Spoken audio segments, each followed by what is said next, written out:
Alright, so this is a 1984 Chevy G30. Okay. So you turn the key and it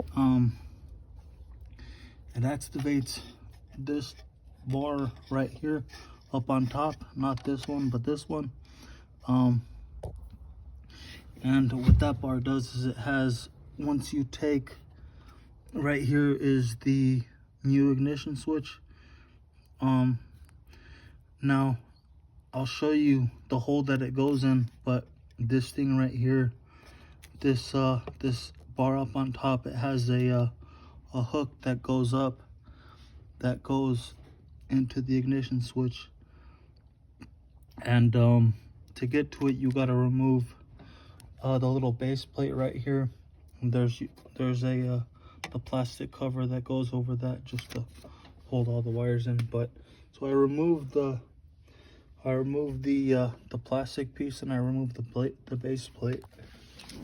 So now this is the old ignition switch. This is the base plate right here that I was talking about. Now this is the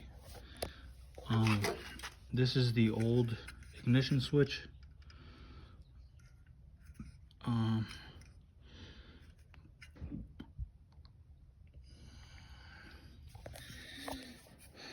Now the hole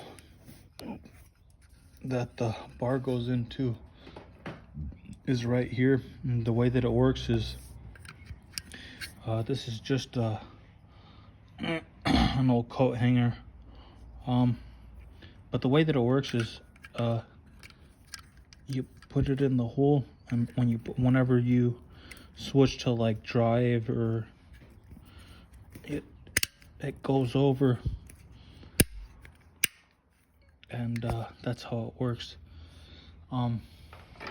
Now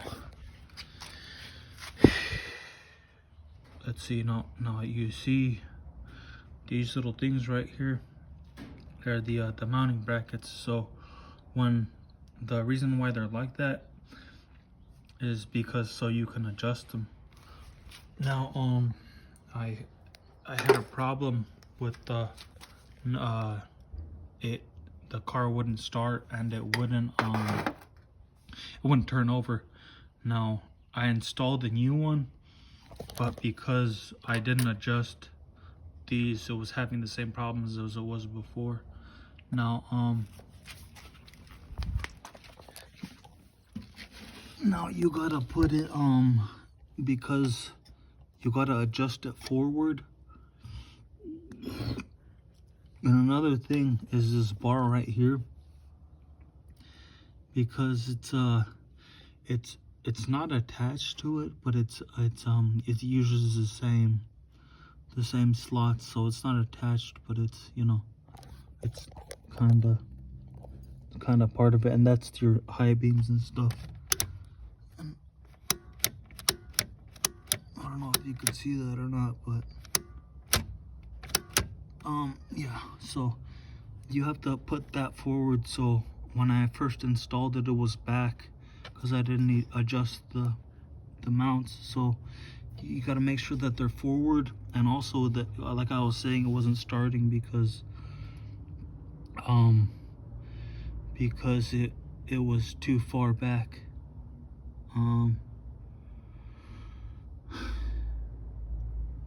Yeah, and this thing wasn't.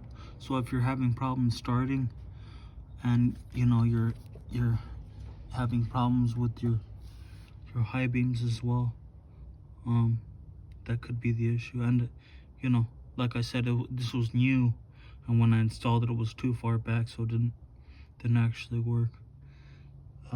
There's one screw right there that holds in the this is the ground, and there's another bolt back there, like somewhere back here. It's kind of hard to see, but that it just holds that in place. But make sure you adjust it forward. Let's see.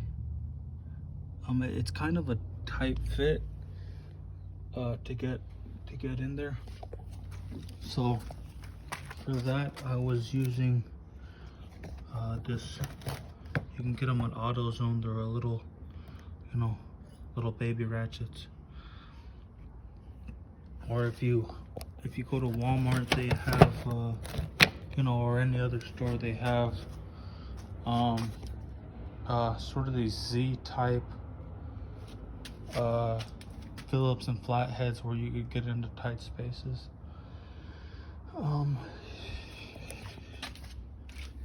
Let's see. Yeah, you get the other side. Now, when you take the wires out and you put them back in,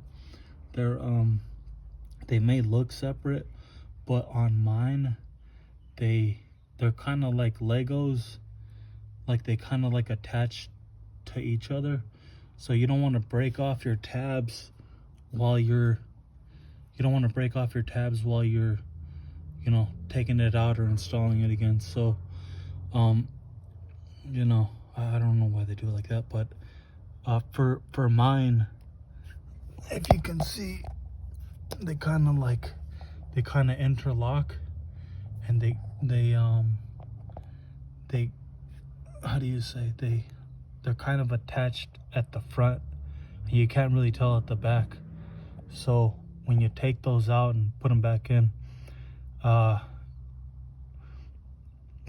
make sure you pull them out at the same time. You don't have to put them in at the same time, or you could, but just watch the way that they go, so you're not snapping off the little thing that's trying to hold it or whatever. And also it's it could prevent you from installing it properly. So yeah, that's another thing. Okay.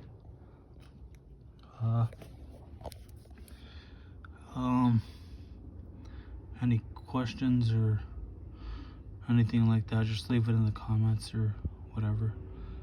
This was a 1984 G30 van with a 350 engine.